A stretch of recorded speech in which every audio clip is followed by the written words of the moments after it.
2019 comes around and I'm like, okay, I'm transitioning away from Ninja Warrior. What would happen if I just go all in on this running thing? And so I hired a coach. I hired a guy out of Arizona. His name is Zach Bitter. And Zach is a phenomenal coach. He's a world record holder, runs the fastest 100-miler in the world.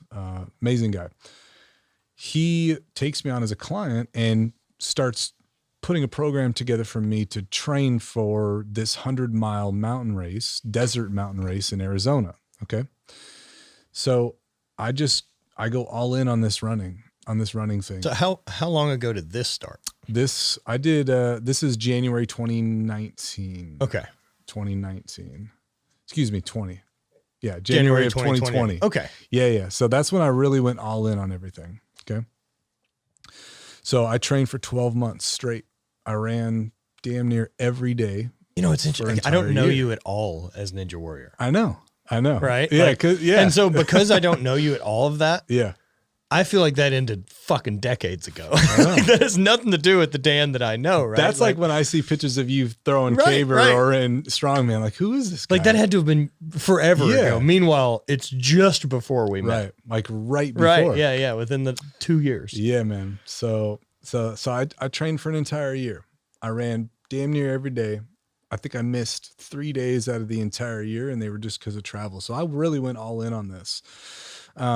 And then it came time to go and do this race. And I was scheduled to race in Hawaii, running the HVIII 100, arguably one of the top 500-mile races in the world. It's an ugly one. Yeah. It's, it's almost 30,000 feet of climbing, over 100 miles. It's an insane course. Triple canopy jungle. Casual Everest. Yeah, it's crazy. But because of everything going on with COVID, that race was canceled and I had to pivot. And what I pivoted to was Arizona.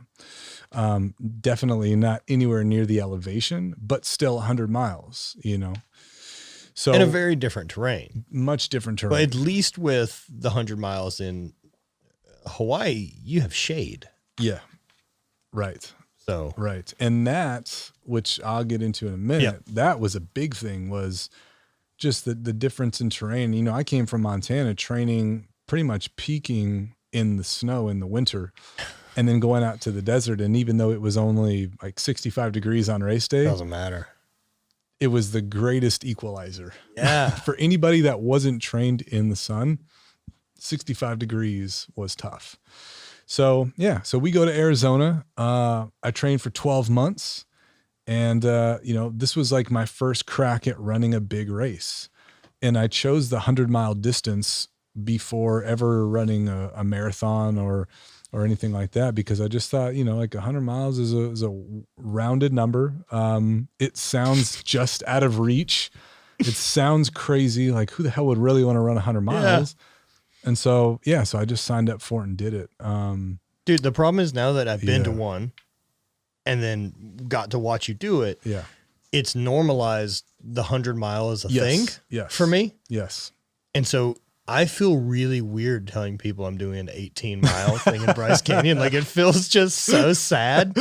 It's like, meanwhile, it's way fucking farther than I've ever done anything. But like, it's always just like, well, Rob and Dan are doing 100.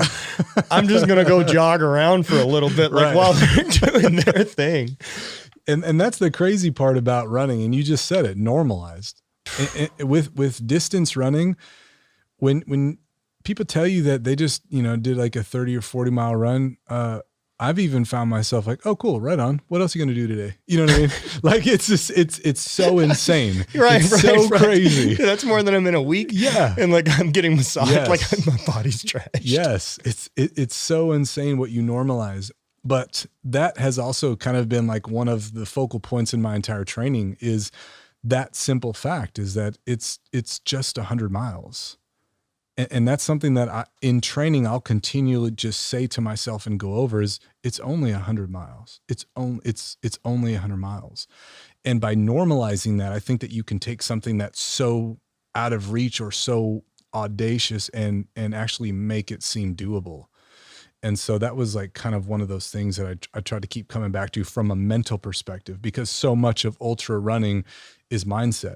It's so much, because you can run 30 miles without any kind of training, but to run the next 70 miles, it's all upstairs. And so that was something that from an early start that I had to get on board with. And that's everything about this that's turned me on to it. 100%. It's a mental game.